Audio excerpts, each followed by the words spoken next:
Welcome back to Those Happy Places, the podcast that treats theme parks, rides, and attractions like literature. I'm Buddy Duquesne. And I'm Alice White. And Alice... Yeah, buddy? Guess what?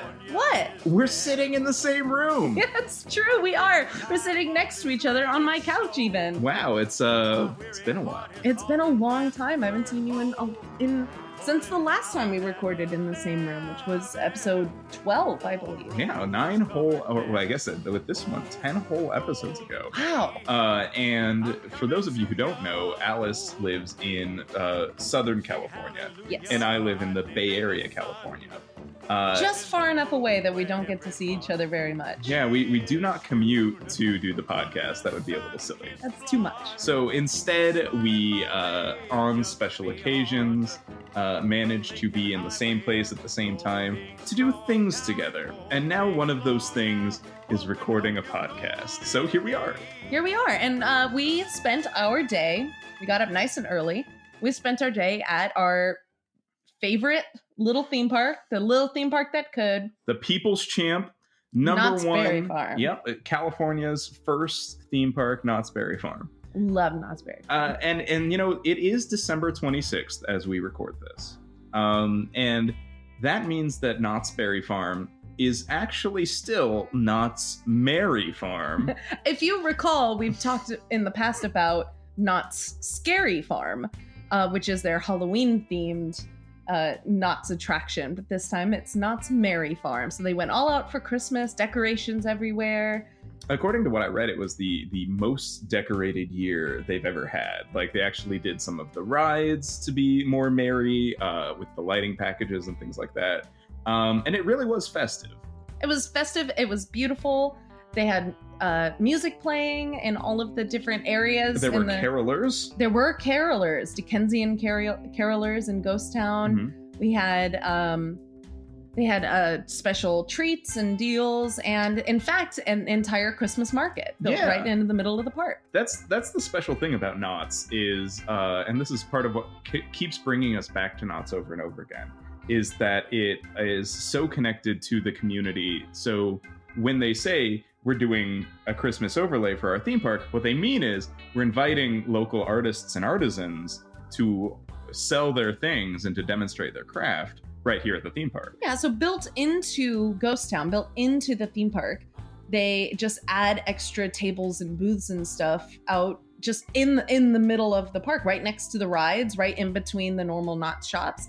You can just wander around and have all of these local artists and craftspeople just right there. Some of them were even making their art on site. They had a carpenter, like a wood carver. Yeah, really intricate wood carving. It was really... with a you know, with his saws and everything. They had like a shelter almost to keep the sawdust contained. Yeah, it was like a shed with clear walls. So you could watch them at work. And one of them would come out and explain to people watching what was going on inside. And they also had the same thing, but for a glass blower. Glass blowing, which was a highlight to watch. It was really cool. I love watching glass blowing. It's a beautiful craft. And so we sat there for several minutes and just watched him at work. It was really, really interesting. And then there was a little shop right next door where he was selling his homemade glass. It was really cool. And you know, we like to go to Knott's and just kind of hang out.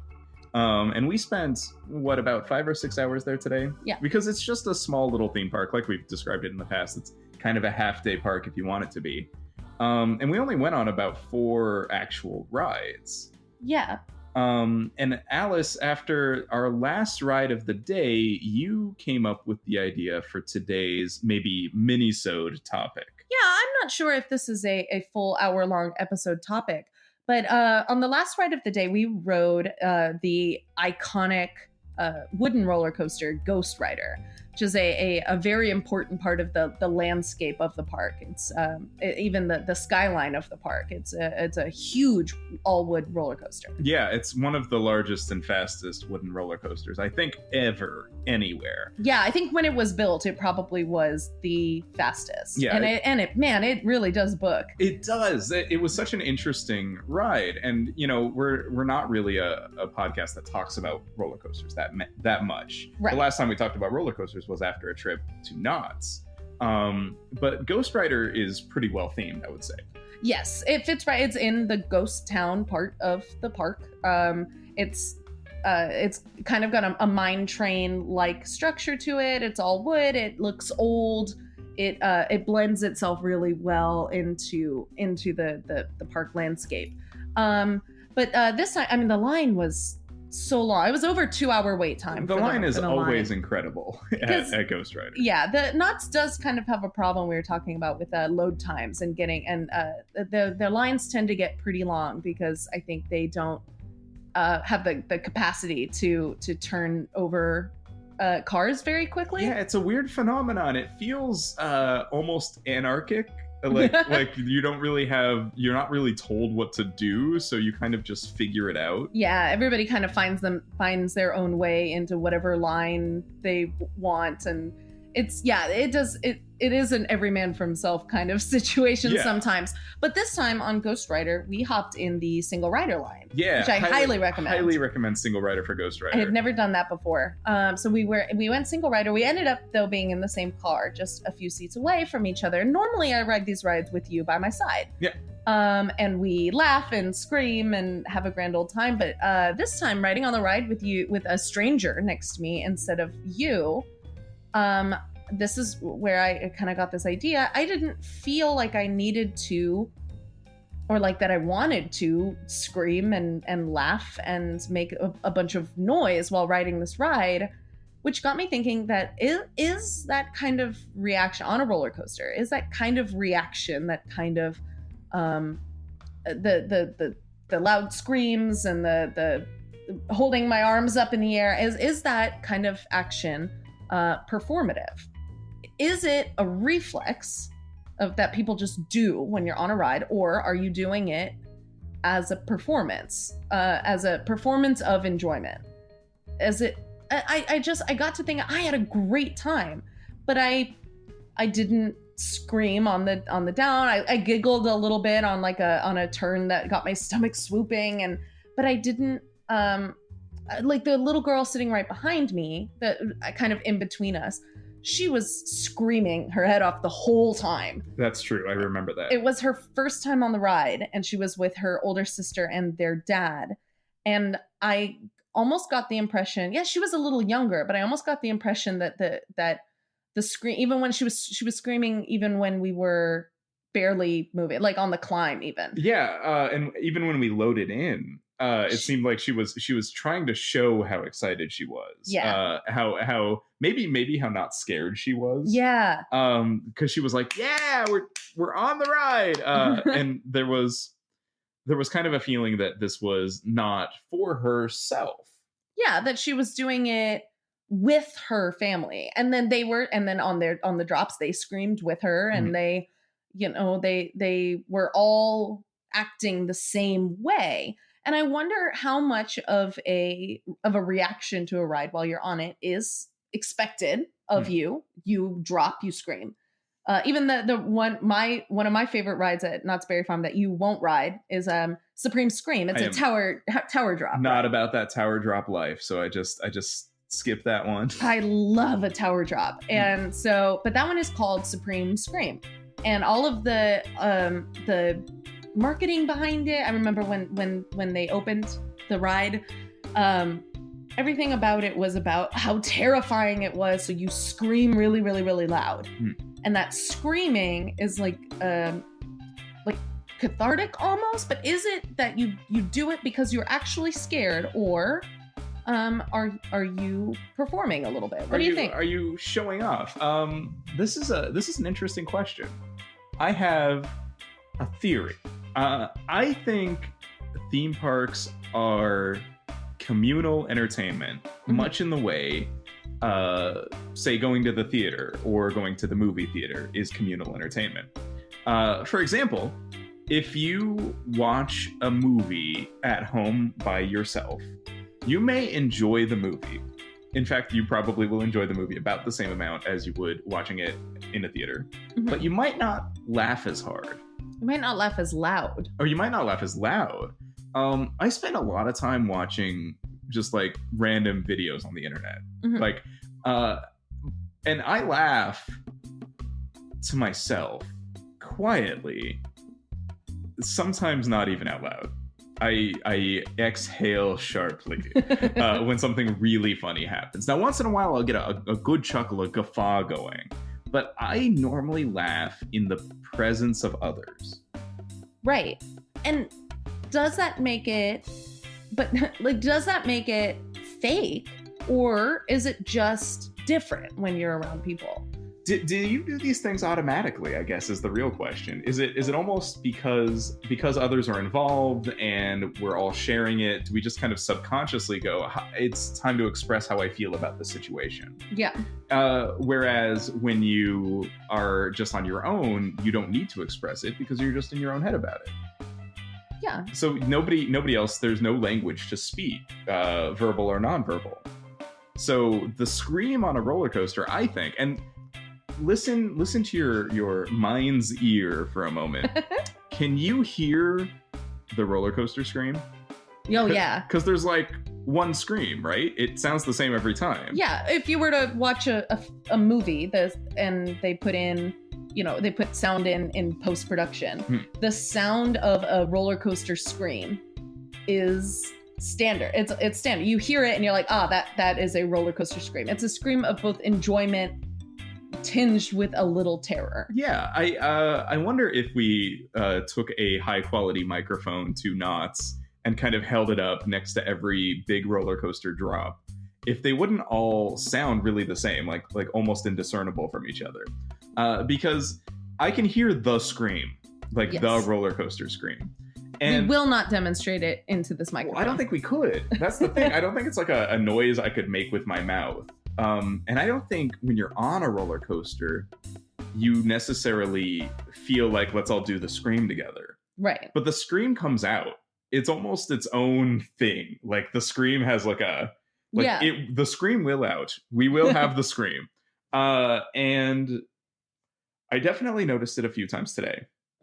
And I was, when you got us thinking about screams, thinking like, why that scream? Why that exact noise? And I think it has something to do with like the speed at which everything's moving and the clickety clack of the roller coasters. And the maybe just the general makeup of voices, of human voices. Like when you get 60 people together, what do they sound like? What is the like average frequency that they're hitting? Yeah. I'm sure there's some science behind it.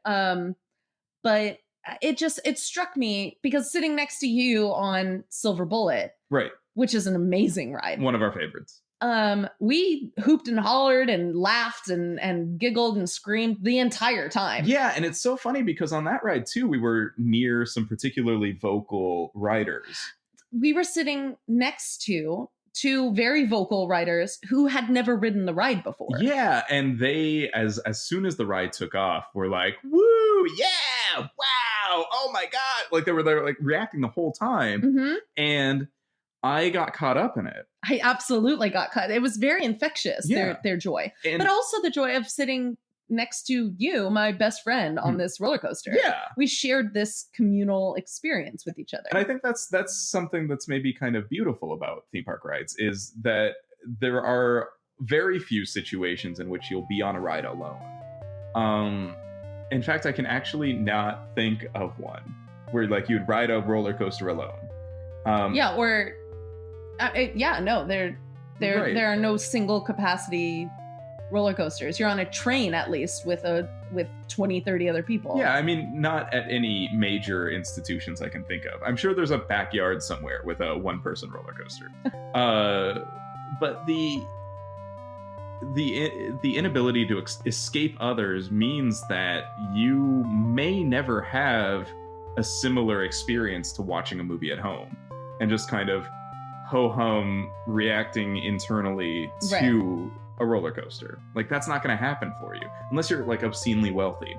And you own your own theme park and rent out your own roller coaster, and right. And then you could ride the train all on your own. The Those Happy Places Patreon is open for those of you who want to give us that experience. Yes, we will not say no to that. What I'm saying is, it's always going to be social.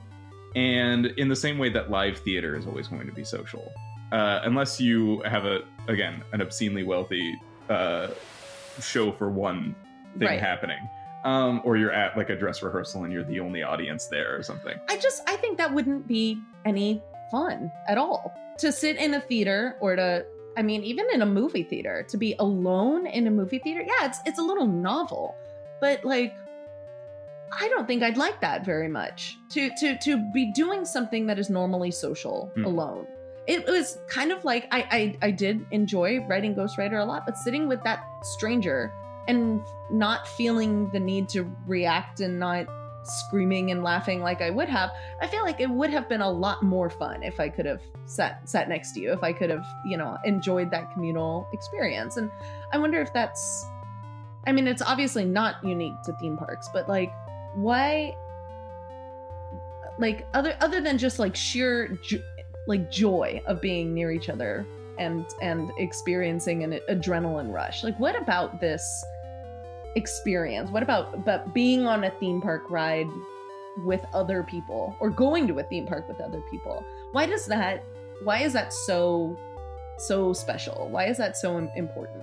That's interesting. I was just thinking when you said that, like, what would it be like to go to a theme park alone? It would be horrible. It would be rather dull. I'm sure there are people who enjoy it. Maybe it's a way to get some alone time and just kind of relax in a nice place, and to be catered to and to seek thrills. But I wouldn't do this show alone.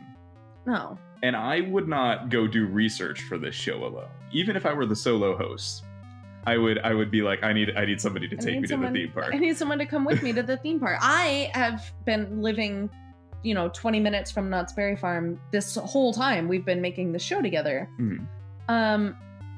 But I have not gone to Knott's Berry Farm by myself. It would be so easy for me. 20 minutes down the road, I can just jump in my car, go to Knott's, ride a couple rides, come home. And there's all sorts of great things there, Alice. Today we shared boysenberry beer. Yes, and it was so good. And you can go drink that whenever you want. I could, but I don't. Not by myself. I drag you. I drag my fiance. I drag my brother. I drag my mother. I drag, I have not and would not go alone. I think there's a couple of reasons. Maybe one is you can't always ride alone. I feel like that would feel weird to like stand in line alone, wait alone, get on the ride alone, leave the ride alone. There's nobody like that you're looking for at the exit. I feel like missing a person for all of that would be really disorienting. It would feel very lonely and isolating, because the theme park is always going to be full of groups of people, and to not have your own group maybe takes away from that. You don't get to feel that same. You'll be alone in a crowded room. Right. And that's not a feeling that most of us go actively searching for. Not really. It's not. And we have so much of our society is built around being together, being with other people, encouraging social situations. And of course, everybody's got different levels of social situations they desire. Mm. And there are so many options for all of those. The theme park is, I think, pretty unique as far as like volume of people, the amount of people that you fit in one space sharing a communal thing. I think the only thing I can think of that comes even close to that might be like a mega concert. Like a huge band, like a very famous band playing together, where you're with a few thousand people in a stadium. That's interesting though, because I could see buying myself one ticket to something like that. I have gone to concerts and to theater productions and stuff like that alone. Yeah. But I think that's the difference maybe between a theme park and other forms of entertainment, is that having a shared experience is maybe what we're after there. Right. It's not just a shared consumption of media. I'm not just there to watch the theme park rides. I'm there to ride them. Sure, because if I see a production of Hamilton in San Francisco and you see one in Los Angeles, it's the same show, and it happens for us in front of us without us interacting with it. Right. We sit and we cheer at the appropriate times, another social thing that we do. Yes. But I don't need help to know that, I guess. I don't need to know how much fun I'm having from other people. I'll take it in and enjoy it myself. Right. And I think maybe that's kind of the other thing, is like being able to share that we went on Ghostrider together. And after the ride, all we had it was something we had to talk about. And like, oh man, that second drop, that third drop, though. And we were talking even about the way that the cars felt, the way they were kind of characterized. Yeah, and let's talk about that one for a second. Just like for a moment, sidebar as really an aside, fast. can you step into my office? We're in my house. We're in your this office. This is my office. Well, walk into my office and and let's talk about this Ghostrider, the car situation, because you were absolutely right. The Ghostrider, like the logo and the paint work on the side of the barn building and on even the side of the cars is of a ghostly horse and rider, and the ghost is, or the horse is like charging forward with his nose and his like foaming mouth. It's all very like it's all very active. It's got this like moving energy to even the art. The art itself has this feeling of speed, that you're going to be doing something kind of reckless. Yes, and the cars feel like that also. You're in like a mine train, basically. Yeah, I mean that's certainly the style they were going for. But it still feels like the train itself is maybe propelling itself forward down the track, like with that kind of aggressive energy. Yeah, the way I described it was almost that it felt like it was attacking the track, like it wanted more track. It kept going faster down it. And I don't know if that comes down to the way that the ride is constructed. Maybe because I know that these are new cars.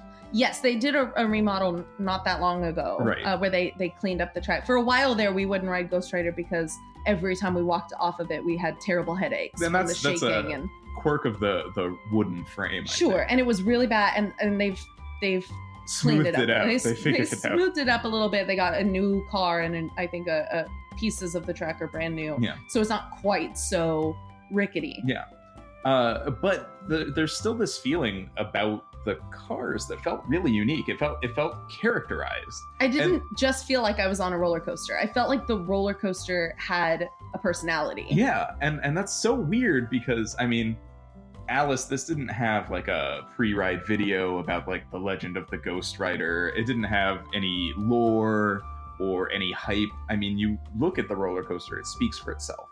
It's this big wooden behemoth. It almost shouldn't be. Like, you shouldn't make things like this out of wood. Right. It's enormous. It almost feels wrong when you look at it. That's part of what makes it so cool. So that we kind of got that message from like a painting, and then just kind of by riding the ride, that we got this like feeling of the ride's character and how it is really impressive, that they have this level of characterization going on. So yeah, I love it. I'm really impressed by it. I'm so glad that we didn't ride it all year because the lines were always so long, or it was too early in the day. We didn't want to get a headache. Right. But now we didn't. I mean, it's so much better now. No, I'd ride it painless. I'd ride it several times. And that's, I mean, I know that's not glowing praise for a roller coaster. Like, oh man, what a painless experience. I don't hurt at all. But like, really, this is a huge upgrade for Ghostrider. Yeah, it used to be painful. Yeah. And now it's glorious. Now it's actually just fun. So, but Alice, we only have that conversation. We're only able to say that because we wrote it together.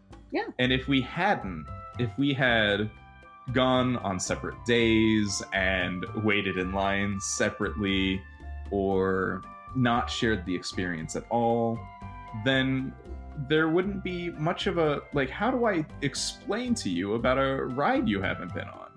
It's hard to put it in words. Yeah, you can't. You would need some point of comparison. But if even comparing it to other wooden roller coasters, I wouldn't be able to describe why it was different or special or worth visiting. And even just talking about it. Even if you had gone on a totally separate day and then I went several days later by myself, we could say, oh yeah, I do really like that ride. That ride is really good. But the details of our shared experience and walking off of the ride together going, oh wow, that was so much fun, informed our current discussion and informs how we consider the ride now from now on. Yeah. And I don't think that's performed. No. I think that is like a genuine, you must have done it this way in order to experience it that way. Yes. In order to be able to talk about it this way. Right. It's authentic, not performative. Yeah. And I know that sometimes your reaction can be heightened by social situations. And I think that's because we want to tell each other about things, and that's what like human beings do. That's part of what makes us us. And when you're just doing them alone, you don't have the need to do that, so you just kind of mute your response. But I don't think that makes them fake.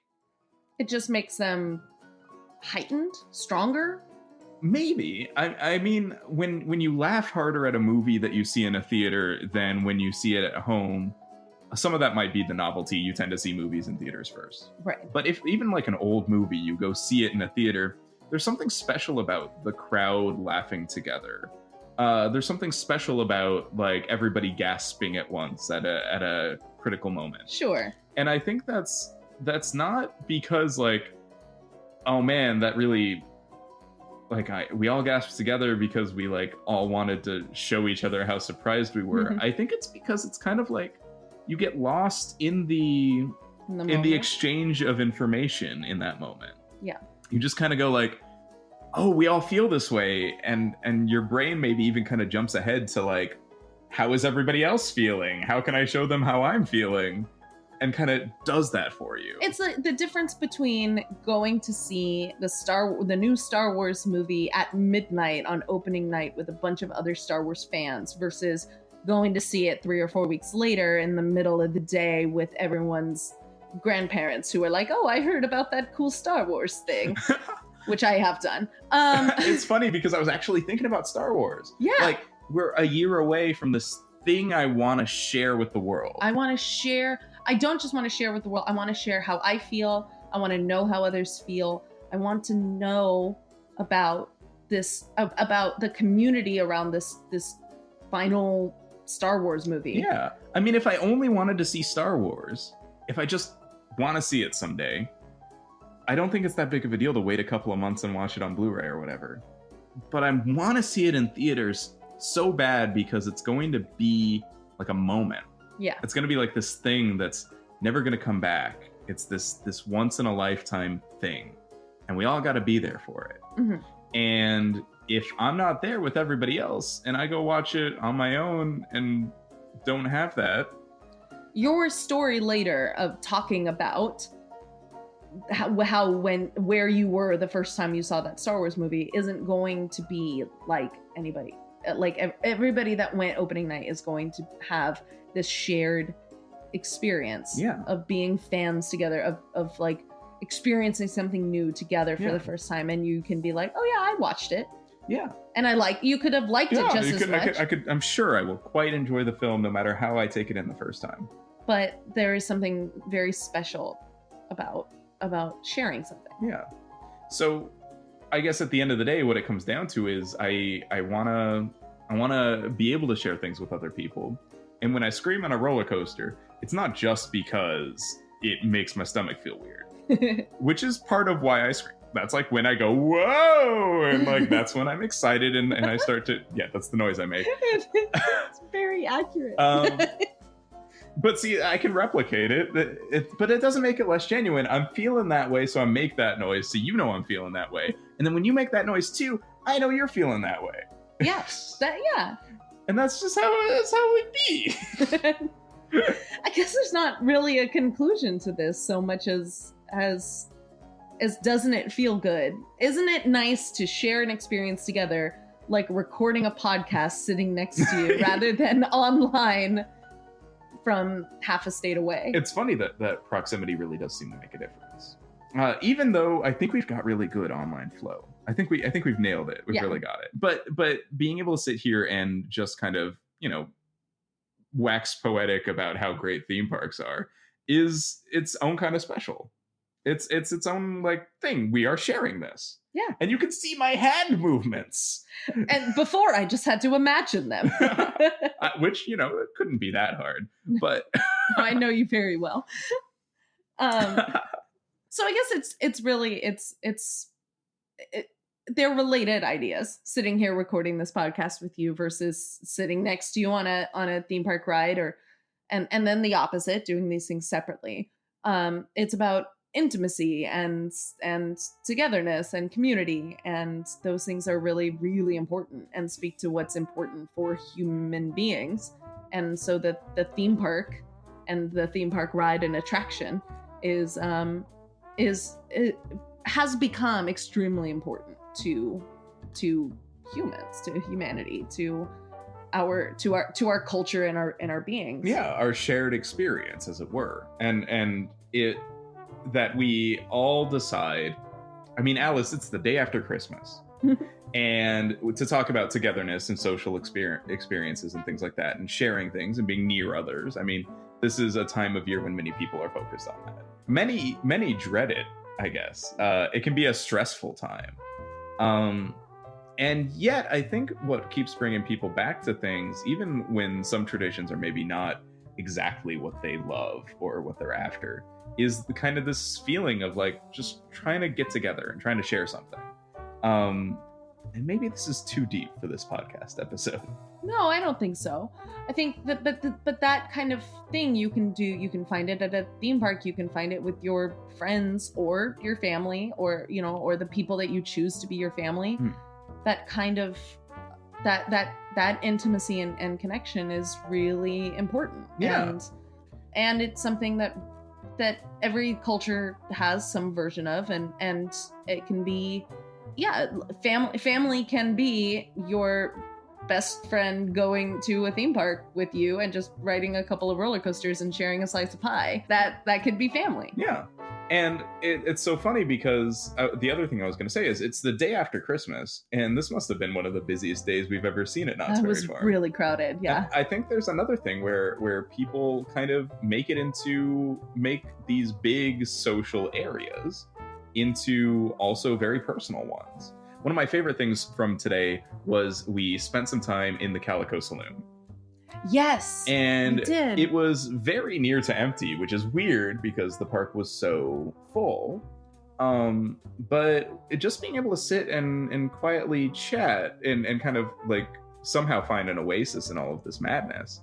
And to drink boysenberry beer, which again, highly recommended. Good. It was its own kind of special too. It was another way to find a shared experience, a special, not an everyday sort of place where we could hang out and chill and just kind of be, also and be surrounded by cool Old West theming. So I guess what I'm trying to say is there's so many different ways to share things, so many different ways to share experiences and to tell each other about experiences and things like that. And I think theme parks have a really interesting language of that, an almost unique way of being that way, and a unique set of offerings in that way, I guess. Yeah. The fact that not everybody has their own theme park, and that we don't all get to have like our own theme park to just have with our, your own self or your family. You have to go to a theme park and share it with others. You can carry a movie theater in your pocket, Alice. But you wouldn't download a car. But you wouldn't download a roller coaster. But you can't do that. You can't do it privately. You've got to do it publicly. You've got to share it with others. And that's special. That is special. And you know what? I'm really glad that we talked about this. I feel like this conversation about theme parks as society, as togetherness, as and it's not just appropriate for this conversation about Knott's Berry Farm and its place in the community, which we've talked about, of course, but I guess maybe I'm feeling a little nostalgic. It's the time of year. It's almost the new year. We've been doing this for almost a full year. Almost one entire year. And to end this year, I think this will be our last episode of 2018. To end this year on a note about togetherness and about friendship and about family of whatever sort you have or want, to put a little bow on 2018 with an episode like this, it's nice. I think it's thematically appropriate. Yeah. I mean, at the beginning of the year, we told ourselves that this would be the year of collaboration. As the McElroys did predict, it was Collaborate Team. Collaborate Team. And we are stronger together. And if we hadn't embarked on this journey way back we started planning in January, then we wouldn't be sitting here right now having this really good conversation about a thing that I don't think people are talking about enough. That we get to share this new thing that we kind of discovered together, that we only happened upon because your brain got rattled around by Ghostrider. And that's what makes this show special, and that's why this episode of this show is special, because here we are. And a happy new year to you, Alice. Happy new year, buddy. And thank you. Cheers. Thank you for sharing this with me. And thank you, listeners. Thank you so much for listening to the show for almost a whole year now. An entire year. And there are more of you than ever, somehow. You happy few, you carved out several hours of your lives to share this conversation with us, and to give any part of your valuable time to listening to our goofball voices talk about theme parks is really, really, really special. It's incredible. And whenever I think about the fun interactions we've had, the friends we've made along the way, special shout outs to everybody on the Discord, and just all of the great things we've done, not necessarily because anybody told us to or asked us to, or but because paid us to, but because we wanted to, and really kind of because we said to ourselves, I want to know more. And we went looking for more, and we found more, I think, every time we went looking for it. Yeah. I've learned so much this year, not just about theme parks, but about all of the properties that we've done. I've learned more about media and culture and society, about podcasting, about marketing, and about you, and about our friendship. And that's you, buddy. I talk about you, but also you, the listeners. I've just learned so much this year, and we've spent so much of 2018, collaborating and trying to carve something good out in this world. I know things aren't always great and are often not. Yeah. But to focus a little bit on positivity and about something that brings joy to people, and try to put some sense into it. Why does this bring us joy, and why do we want to learn more? Has changed us, changed our lives a little bit. Yeah. And it's only year one. We can do this forever if we want to. Have no fear, we've got content for years. I hope so, because this has been a great year, and I want to thank you one more time, Alice. Thank you, buddy. Thank you. Cheers again. Cheers. Oh man, such lushes.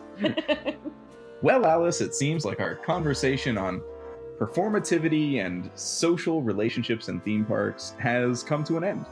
That's right. The conversation here comes to an end, but it continues on the internet.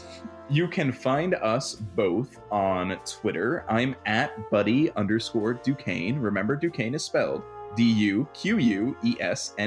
And I'm at Alice White, THP, for those happy places, on both Twitter and on Instagram. Oh, wow, you're on Instagram? I am. Alice, I believe I saw you posting some photos from today to the Instagram. I did. I posted some really nice pictures of our trip to Knott's Berry Farm and to Independence Hall, which was a small trip we made at the beginning of the beginning of the day. Yes, I think that might get its own episode. Maybe a mini-sode. And yeah, I've been posting pictures all over Instagram, and we're always having conversations about theme parks and things that we like on Twitter, and especially having these conversations on our Discord server. Yeah, Those Happy Places Discord, which you can find out more about by finding each of us on Twitter, where we usually post a link to it about once a week. So follow us on Twitter, and then eventually you'll see the Discord link pop up on there. And if you do one thing to support the show this week, please let it be joining the Discord. Yes, it's an awesome time. We have a whole series of really good conversations about not just about theme parks, but about theme park foods and about other just general conversations, about muckery, about our lives, and we're making really good friends there, and everyone's been really great. Hey everybody, this is Buddy Duquesne. So we lost the last part of the intro, so I'm just going to finish it here. The music that you're hearing right now was provided by Kevin MacLeod, and you can find all of his music at incomptech.com. Kevin is a very great composer who did all sorts of amazing work and continues to make all sorts of great music, free and available for podcasters and YouTubers and other artists. He did the entire soundtrack of the Kerbal Space Program, which is a great game. Later, you will be hearing the end music that is our theme song. It's Golden Gate by the California Feetwarmers, featuring Phil Alvin. You can find the Feetwarmers and all of their work at www.californiafeetwarmers.com, and we thank our lucky stars every episode for their music because it is perfectly indicative of the tone of the show, so we love it. Let's see, a couple of shout outs. First, TH Ponders, who co-produces Alice White's other podcast. It's called Rogue Fun, a podcast story. It's all about Rogue One, a Star Wars story. It's one of my favorite podcasts in the world, and you should go listen to it right now. Look them up on Twitter at RogueFunPod. As for me, I've got another podcast coming out soon. It's called Let Me Mash. It is all about musical mashups and the unique emotions they can evoke. I hope you enjoy that. I think that covers everything, so I just want to say thank you one more time for listening to our wacky little podcast project, and as always, thank you for listening, and we hope you return to those happy places.